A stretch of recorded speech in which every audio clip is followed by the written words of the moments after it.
Mjambo na habari za mchana, wapendwa wasikilizaji na watazamaji wa Kivu News Info popote pale mlipo, ikiwa ni ndani ya uhinje ya Jamhuri ya Kidemokrasia ya Kongo. Tunakaribisha tena kuungana nasi katika matangazo yetu mchana leo, ikiwa ni tarehe 17 Julai mwaka 2026, na ni furaha yetu kuwa nanyi tena katika muda huu wa mchana tukuletea habari muhimu za kuaminika na zilizothibitisha kutoka Jamhuri ya Kidemokrasia ya Kongo, kanda maziwa makuu, Afrika na dunia kwa ujumla.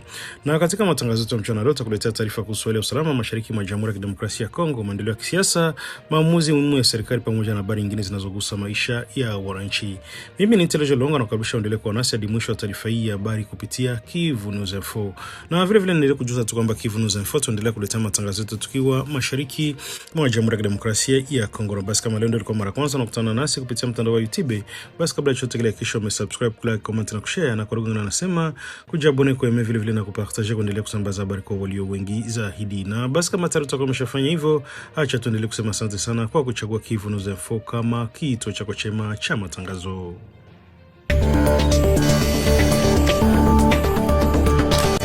Mapigano makali yanaendelea kutoka katika mili ya Mwenga kuelekea Kipupu ndani ya eneo la Mwenga mkoani Kivu Kusini, ambako jeshi la Jamhuri ya Kidemokrasia ya Kongo linaendelea kupambana na muungano wa waasi wa M23 na Twirwaneho ambao wanaendelea kuungwa mkono na jeshi la Rwanda. Kwa mujibu wa taarifa zilizopatikana kutoka vyanzo mbalimbali vya ndani, viongozi wa jamii, wahudumu wa afya pamoja na vyanzo vya kijeshi, mapigano hayo yalianza tangu siku ya Jumatatu tarehe 24 Julai na imeendelea kwa siku kadhaa bila kusitishwa. Hata kufika siku ya jana Jumapili jioni, milio ya risasi nzito na nyepesi ilikuwa bado ikisikika katika maeneo mbalimbali, hususan kwenye kilima cha Nolwenda ambacho kimekuwa moja ya maeneo yenye mapigano makali kati ya pande hizo mbili. Vyanzo vinaeleza kwa taarifa zinazosambaa kwenye baadhi ya mitandao ya kijamii zinadai kuwa waasi wamefanikiwa kuelekea kituo cha Mwenga si za kweli kwa sasa. Kwa mujibu wa taarifa zinazotolewa na watu walio karibu na eneo la tukio, kituo cha Mwenga bado hakijadhibitiwa na waasi. Eneo la Kipupu lenyewe bado halijawa chini wa udhibiti kamili wa waasi, kwani mapigano yanaendelea katika maeneo yanayozunguka, huku kila upande ukijaribu kuimarisha nafasi zake. Mashuhuda wa eneo wanasema kuwa waasi waliingia katika sehemu ya Kipupu siku ya Ijumaa kabla ya kukumbana na upinzani mkali kutoka kwa vikosi vya jeshi la Jamhuri ya Kidemokrasia ya Kongo katika kijiji cha Bukinji na Lwemba. Baada ya mapambano hayo, vita vilisambaa kuelekea kijiji cha Kiseki na Nabindi katika saa za mchana, hali iliyozidisha taharuki na kusababisha wananchi wengi kuyakimbia makazi yao wakisaka usalama. Kwa mujibu wa viongozi wa kijamii pamoja na wanachama wa mashirika ya kiraia, mapigano yamesababisha madhara makubwa kwa raia. Katika kijiji cha Kiseke, nyumba kadhaa zimeripotiwa kuteketezwa kwa moto, huku taarifa zikieleza kuwa baadhi ya wananchi wakiwemo wanawake na watoto walipoteza maisha baada ya kushindwa kujiokoa wakati nyumba zao zilipokuwa zikiteketea. Hata hivyo, idadi kamili walipoteza maisha bado haijadhibitishwa kutokana na hali ya mapigano kuendelea. Mbali na Kiseke, taarifa zinaonyesha kuwa kijiji cha Muhambo na Tulingi na Bindi, Kisemu, Kalulu na Senge navyo vimeathirika vibaya. Nyumba nyingi zimechoma moto, mali za wananchi zimeharibiwa, mashamba yameachwa bila kulimwa na shughuli za kawaida za maisha zimesimama kutokana na hali ya kutokuwa na usalama. Vyanzo vya ndani pamoja na vile vya kijeshi vinaendelea kuwahutumu waasi kwa kutumia ndege zisizo na rubani za kijeshi maarufu kama drone wakati wa mashambulizi hayo. Inadaiwa kuwa vifaa hivyo vimetumika katika kutambua maeneo ya vikosi vya jeshi la Jamhuri ya Kidemokrasia ya Kongo kabla ya mashambulizi kufanyika. Hata hivyo, madai bado hayajathibitishwa na chanzo huru. Kutokana na mapigano, mamia ya familia yamekimbia makazi yao na kuelekea katika vijiji vinavyoonekana kuwa salama zaidi. Wengi wameondoka bila kubeba mali zao, huku wakikabiliana na changamoto ya ukosefu wa chakula, maji safi, dawa na makazi ya muda. Katika kile anaonya kuwa hali ya kibinadamu inaweza kuwa mbaya zaidi iwapo mapigano yataendelea katika siku zijazo. Kwa sasa kuna takwimu rasmi inayotolewa kuhusu idadi ya waliouawa, kujeruhiwa au kiwango halisi cha uharibifu wa mali. Hali ya usalama inaendelea kubadilika hadi saa, huku vyanzo vya ndani vikisema kuwa mapigano bado yanaendelea katika maeneo kadhaa mili ya Mwenga kuelekea Kipupu. Vile vile Kivu News Info tazidi kuwafahamisha wasikilizaji wetu maendeleo ya hali kadiri taarifa mpya zinazodhibitishwa zitakavyokuwa zimepatikana.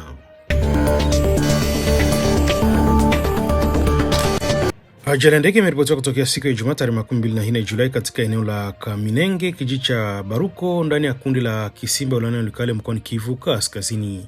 Kwa mujibu wa taarifa za awali zilizothibitishwa na viongozi wa eneo hilo pamoja na vyanzo vya kijeshi, mtu mmoja amepoteza maisha huku watu wawili wakinusurika. Kwa mujibu wa kitabibu na utawala wa kikundi cha Kisimba, ndege hiyo ilikuwa ikifanya safari kati ya mji wa Beni na Lulingu, jambo hutumiwa mara kwa mara kwa usafirishaji wa abiria, wagonjwa, wafanyakazi wa mashirika ya kibinadamu pamoja na bidhaa muhimu zinazohitajika katika maeneo yaliyojitenga na miundombinu ya barabara. Taarifa zinaeleza kuwa ndege hiyo ilikuwemo watu watatu pekee wakati ajali ilipotokea. Baada ya kuanguka, watu wawili walikuwemo walifanikiwa kuokolewa kwa wakiwa hai na kwa sasa wanapatiwa huduma katika eneo la Buruku. Mtu wa tatu hata hivyo alifariki dunia kutokana na majeraha aliyopata wakati wa ajali hiyo. Kwa mujibu wa vyanzo vya kijeshi walioko katika eneo hilo, ndege hiyo ilipatwa na hitilafu ya injini ikiwa angani. Rubani alilazimika kufanya jaribio la kutoa kwa dharura ili kuokoa maisha ya walikuwemo. Hata hivyo, wakati wa kushuka ndege iligonga mti mrefu uliokuwa katika eneo hilo kabla ya kuanguka kwa nguvu. Mashuhuda wanaeleza kuwa hatari ya ajali hiyo ilikuwa kubwa kiasi kwamba ndege ilipasuka vipande viwili mara baada ya kugonga ardhi. Licha ya uharibifu mkubwa uliotokea, ndege hiyo haikushika moto, jambo ambalo linaaminika kuwa lilichangia kwa kiasi kikubwa kuokoa maisha ya manusura wawili. Viongozi wa eneo walifika kwa haraka katika eneo la tukio wakishirikiana na wananchi kutoa msaada wa kwanza kwa manusura na kuandaa usafirishaji wao kwenda kupata matibabu. Mwili wa marehemu nao uliondolewa katika eneo hilo kwa ajali, wakisubiri kutambuliwa rasmi na ndugu au mamlaka husika. Hadi sasa mamlaka za serikali ya Jamhuri ya Kidemokrasia ya Kongo bado hajatangaza rasmi majina ya watu waliokuwa ndani ya ndege hiyo.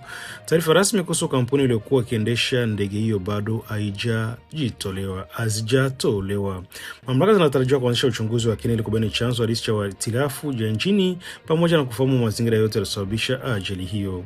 Wachunguzi wanachunguza mabaki ya ndege, hali ya hewa ya siku hiyo, rekodi ya matengenezo ya ndege pamoja na mawasiliano yaliyofanyika kati ya rubani na vituo vya usimamizi wa safari vya anga kabla ya ajali kutokea. Katika mashariki mwa Jamhuri ya Kidemokrasia ya Kongo, usafiri wa anga unaendelea kuwa njia muhimu ya kuunganisha wananchi na maeneo mengi yanayotengwa kutokana na ubovu wa barabara na hali ya ukosefu wa usalama. Ndege za safari kati ya Beni, Lulingu, Walikale na maeneo mengine ya Kivu Kaskazini na Kusini husaidia kusafirisha wagonjwa, wafanyakazi wa mashirika ya misaada, wafanyabiashara pamoja na bidhaa muhimu zinazohitajika kwa wananchi. Wilaya ya Walikale ni miongoni mwa maeneo yanayotegemea sana usafiri wa anga kutokana na changamoto za miundombinu. Katika baadhi ya vipindi vya mwaka, barabara nyingi hazipitiki kutokana na mvua kubwa, huku nyingine zikiendelea kuwa na hatari kubwa kwa sababu ya uwepo wa makundi yenye silaha. Kutokana na hiyo, kila ajali ya ndege inayotokea katika eneo hilo ibua tena wasiwasi kuhusu usalama wa safari za anga katika mashariki mwa nchi. Wataalamu wa usafiri wa anga wamekuwa wakisisitiza umuhimu wa kuimarisha matengenezo ya ndege, kuongeza ukaguzi wa kiufundi na kuboresha mifumo ya usalama ili kupunguza ajali zinazoweza kuepukika. Kwa sasa manusura wawili wanaendelea kupatiwa matibabu huku uchunguzi ukisubiriwa kutoa majibu kuhusu chanzo halisi cha ajali hiyo, na mamlaka zimeahidi kutoa taarifa zaidi mara baada ya uchunguzi wa awali kukamilika.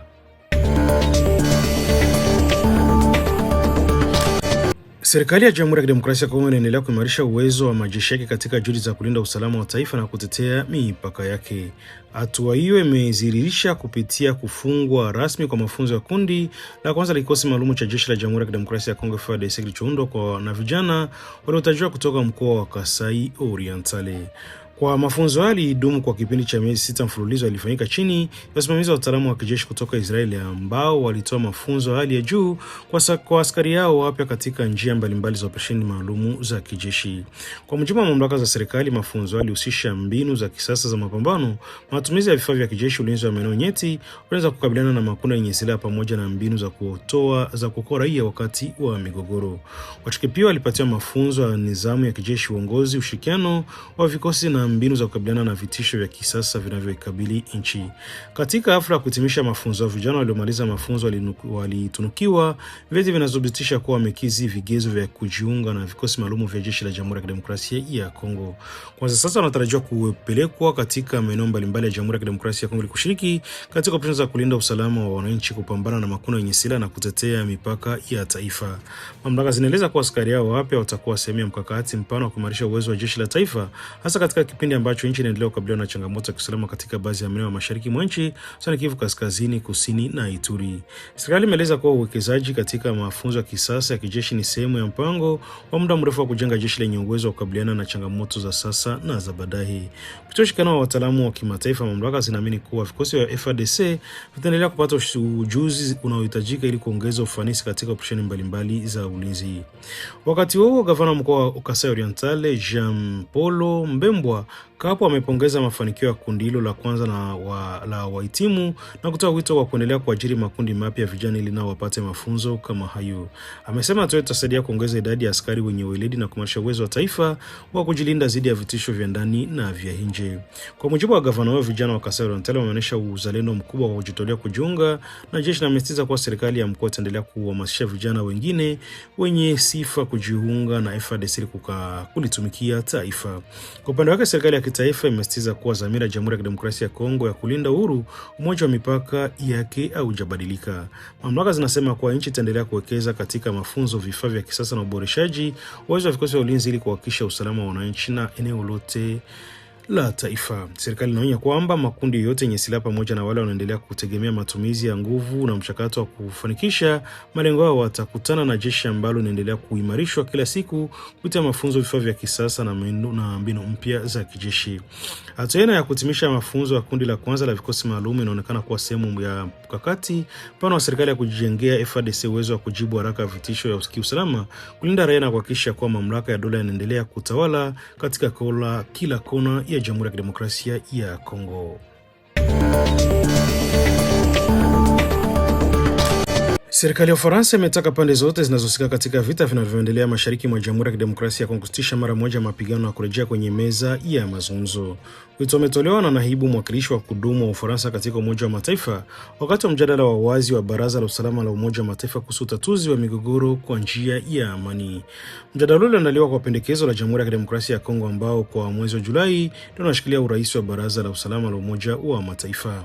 Katika hotuba yake, mwanadiplomasia alisema kuwa kulinda amani na usalama wa kimataifa pamoja na kutetea na kutatua migogoro kwa njia ya amani ni jukumu la msingi la Umoja wa Mataifa na kunapaswa kubaki kuwa kipaumbele kikuu cha jumuiya ya kimataifa.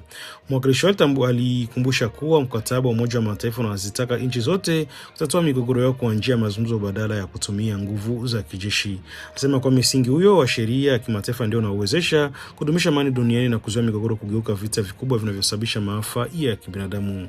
Akizungumzia hali ya usalama mashariki mwa Jamhuri ya Kidemokrasia ya Kongo ambako mapigano yanaendelea kati ya jeshi la Jamhuri ya Kidemokrasia ya Kongo FARDC na waasi wa M23 wanaungwa mkono na Rwanda kwa mujibu wa msimamo wa Umoja wa Mataifa na serikali ya Kinshasa, mwakilishi wa Ufaransa alieleza kuwa waasi hao wanaendelea kuhatarisha maisha ya raia na kukiuka mamlaka pamoja na mipaka ya Jamhuri ya Kidemokrasia ya Kongo.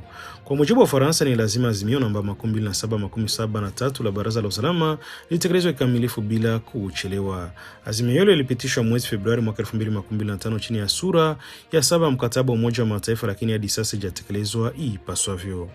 Katika tamko lake, mwakilishi huyo wa Ufaransa alisema Rwanda inapaswa kuondoa mara moja bila masharti yote majeshi yake kutoka katika baadhi ya ardhi ya Jamhuri ya Kidemokrasia ya Kongo na kusitisha msaada wote kwa waasi wa M23. Alisema kwa serikali ya Kongo nayo inapaswa kuendelea na juhudi za kuyazofisha na kutokomeza makundi ya waasi wa FDLR kama inavyosainiwa katika azimio hilo. Mwanadiplomasia alitoa wito kwa kusitishwa mara moja kwa mapigano katika maeneo yote yenye vita, kuanzishwa tena kwa mazungumzo ya kisiasa kati ya wahusika pamoja na kuhakikisha mashirika ya kibinadamu yanapata fursa salama ya kuwafikia maelfu ya wananchi wanaoendelea kuathirika na vita hivyo. Ufaransa umeeleza kuunga mkono juhudi zote zinazopatanisha zinazoendelea chini ya usimamizi wa Marekani, Katari pamoja na Togo kwa niaba ya Umoja wa Afrika zikilenga kupata suluhisho la kudumu kwa mzozo unaoendelea mashariki mwa Kongo. Katika hotuba yake, mwanadiplomasia wa Ufaransa alisisitiza kuwa kutatua mgogoro wa njia ya amani ni swala la hiari bila wajibu wa kisheria kwa mujibu wa ibara ya pili ya mkataba wa Umoja wa Mataifa. Aliongeza kwa mataifa yana uhuru wa kuchagua mbinu mbalimbali za kutatua migogoro ikiwa ni pamoja na mazungumzo, suluhisho kupitia vyombo vya kimataifa vya haki. Akizungumzia hatua ya hivi karibuni ya serikali ya Jamhuri ya Kidemokrasia ya Kongo kufungua kesi dhidi ya Rwanda katika mahakama ya kimataifa ya haki Kwa madai ya kuhusika katika kuyaumbisha usalama mashariki mwa nchi hiyo, mwanadiplomasia alisema kuwa mahakama ya kitaifa ya haki ina nafasi muhimu katika kuhakikisha sheria za kimataifa zinaheshimiwa na migogoro inatatuliwa kwa misingi ya haki. Alionyesha kuwa mwaka huu mahakama ya kimataifa ya haki imetimiza miaka 18 tangu kuanzishwa kwake na kwamba Ufaransa inaendelea kuiunga mkono pamoja na taasisi nyingine zote za kimataifa zinazohusika na ukoaji na utoaji wa haki. Pia alitangaza kuwa Ufaransa itawasilisha mgombea wake wa muhula wa majaji mwaka 2027 hadi mwaka 2036 katika mahakama hiyo. Kwa upande mwingine, Ufaransa inakumbusha kuwa azimio na 2773 lilopitishwa kwa kauli moja baraza la usalama mara baada ya waasi wa M23 kuteka mji wa Goma na Bukavu. Azimio linataka Rwanda kusitisha msaada wake kwa M23, kuondoa vikosi vyake nchini Kongo na kuheshimu mamlaka taifa hilo. Pia linataka pande zote zinazokusitisha mapigano mara moja bila masharti. Kwa sasa matumaini ya kurejesha amani yanaendelea kutegemea mafanikio ya juhudi za diplomasia zinazoendelea Washington nchini Qatar na Doha nchini Qatar, huku jumuiya ya kimataifa ikiendelea kuzitaka pande zote kutanguliza mazungumzo badala ya mapigano ili kulinda raia wanaoendelea kubeba mzigo mkubwa wa mzozo huo.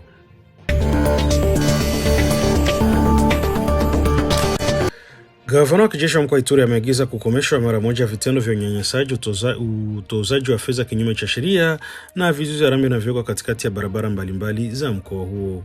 Uamuzi umetolewa kupitia waraka rasmi ulioanza kusambaa kwenye mitandao ya kijamii tangu Jumamosi tarehe 27 Julai, ukiwataka viongozi wa kijeshi, polisi na utawala wa maeneo mbalimbali kuhakikisha vizuizi vyote visivyo halali vinavunjwa bila kuchelewa. Kwa mujibu wa waraka huo, mamlaka za kijeshi na za kiraia zimepewa jukumu la kusimamia utekelezaji wa agizo hilo katika maeneo yote ya Ituri, huku zikitakiwa pia kuwachukulia hatua za kisheria wale watakaobainika kuendelea na vitendo vya utozaji fedha kinyume cha sheria. Hatua imepokelewa na matumaini makubwa na mashirika ya kiraia pamoja na watumiaji wa barabara ambao kwa miaka mingi wamekuwa wakilalamika vitendo vya askari na baadhi ya maafisa wa usalama wanaosimamia wasafiri na kuwatoza pesa bila msingi wa kisheria. Katika maeneo mengi ya Ituri, hususan kwenye barabara Bunia Kasenyi, Nyakunde, kwa Mwandama, Agi na Aru, imekuwa kawaida kwa madereva wa pikipiki, magari, malori na malori yanayokusimamishwa katika vizuizi vingi na kutakiwa kulipa kati ya pesa za Makongo 15,000 hadi 1,000 katika kila kizuizi. Katika baadhi ya sehemu vizuizi vimekuwa vikionekana karibu kila baada ya kilomita 5, jambo ambalo limeongeza gharama za usafiri na biashara. Madereva na wafanyabiashara wanasema hali hiyo imekuwa kiasiri shughuli za kiuchumi, kwani fedha zinazolazimika kutoka katika kila kizuizi zimeongeza gharama za usafirishaji wa bidhaa na hatimaye kupandisha bei za bidhaa sokoni. Wananchi wengi wamekuwa wakieleza kuwa vitendo hivyo vimeendelea licha malalamiko ya muda mrefu. Hasira za wananchi zimeongezeka hivi karibuni katika wilaya Mahagi ambako vijana waliamua kuvunja baadhi ya vizuizi hivyo kwa nguvu na kupinga kile chokita usanyaji na uporaji unaofanywa kwa njia la usalama. Hata hivyo, polisi waliingilia kati na kuwatawanya waandamanaji hao. Baada ya tukio hilo, mashirika ya kiraia yalitangaza siku ya mji kufungwa maarufu kama Ville Morte kama njia ya kupinga vitendo vya rushwa na utozaji wa fedha usio halali. Wakati wa maandamano hayo ya amani, maduka mengi yalifungwa, shughuli za usafiri zisimama kwa kiasi kikubwa, huduma nyingi za kawaida zikisitishwa, kusababisha kiwango cha hasara za wananchi dhidi ya vitendo hivyo. Ni baada ya shinikizo hilo ndipo gavana wa kijeshi alipoagiza kuondolewa kwa vizuizi vyote haramu na kufunguliwa kwa uchunguzi dhidi ya wahusika. Kufuatia agizo hilo, shughuli za biashara na usafiri zilianza kurejea katika hali ya kawaida katika baadhi ya maeneo.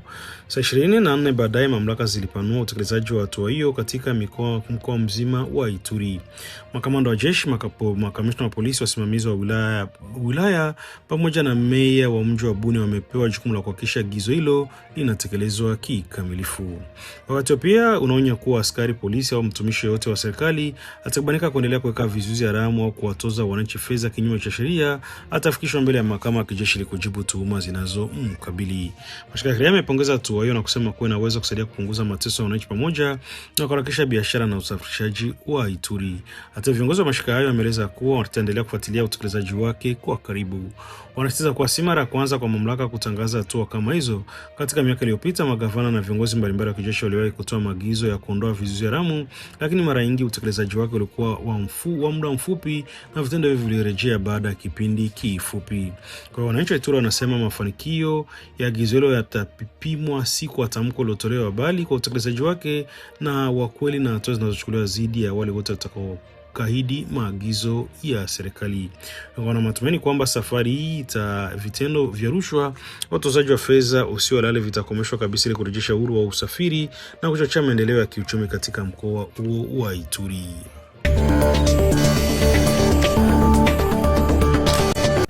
Mpendo wa msikilizaji na mtazamaji wa Kivu News Info, ni hapo ndipo tunafika mwisho wa matangazo yetu ya mchana leo kwa tarehe 27 Julai mwaka 2026. Tunashukuru sana kwa kuendelea kutuamini na kufuatilia matangazo yetu.